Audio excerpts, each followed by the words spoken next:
पर देख रहा है नहीं देख रहा है। चलो जी भाई तनी मजा ले दे मारो कि चंदा माया रे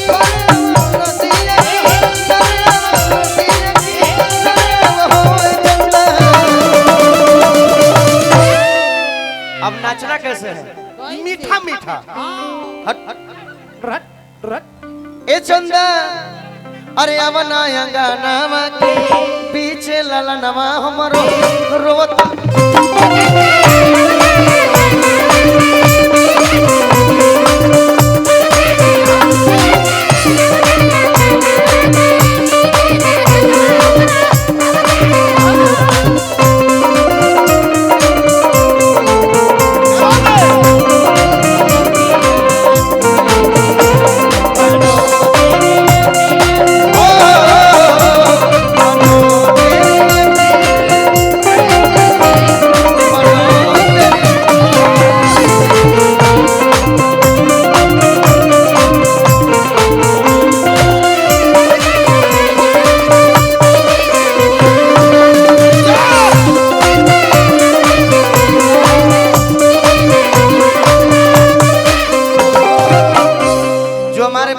भाई बिंजू बजाए धुन जो बजाए कि बनो तेरी अखियां है कड़ोरे तय पर भोजपुरी गीत हमनी के लिखने जा जख्मी लिखले का जान तड़ू तन ठेका चले दे बाबू मीठा मीठा जो बनावाए गोरी दे दो उधारी जो बनावाए गोरी दे दो उधारी जो बनावाए गोरी दे दो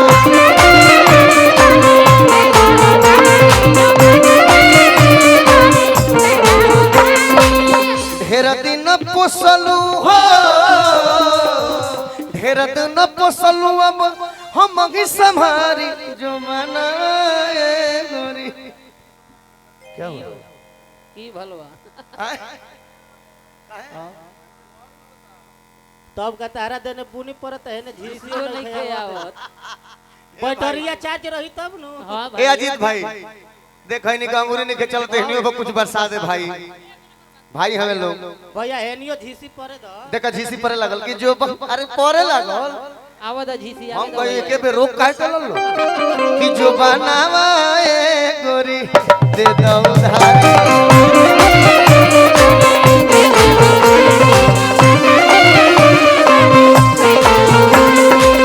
धरती तब पोसलू हो धरती तब पोसलू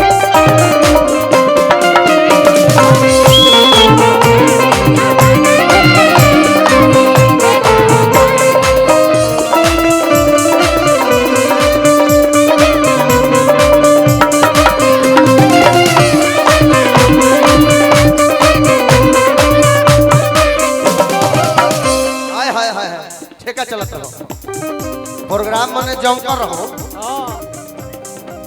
कैसे के यारे आई पर आई नदिया नरे आई होए जसदा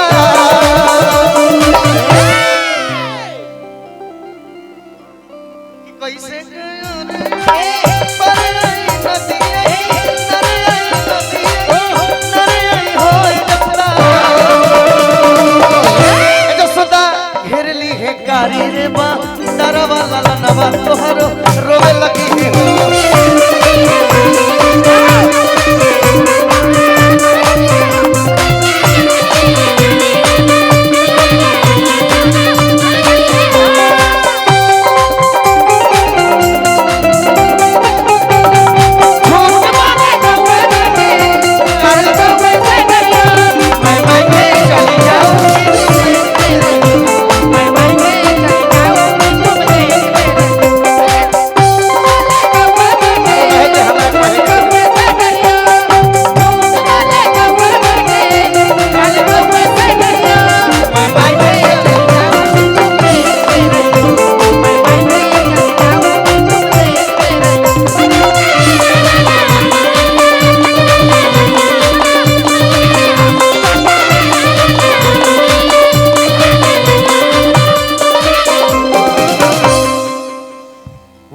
भतीजे हैं जिनकी छठी है।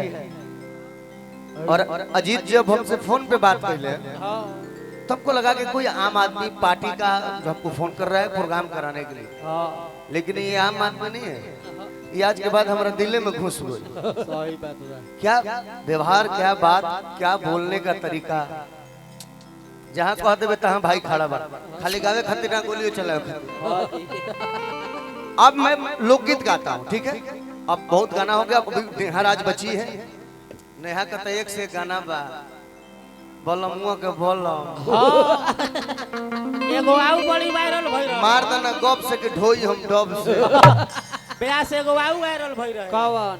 आज नेहा बाबू, अगर मेरी बात आप सुन रही हैं तो आप मंच पे आ जाएं। मैं एक से दो गीत और गाऊंगा, उसके बाद नेहा राजे गाएंगे। तो मैं क्या गाऊंगा, एक बहुत पुराना गाना है भैया, बहुत पुराना गाना। कौन हो कोई रोक सके तो रोक ले, मैं नाचती छम छम, पालकी में होके सवार चली रे, मैं तो अपने साजन के द्वार चली। मेहरारू के मरद बाहर हां मौगी को इसके राजा का धनिया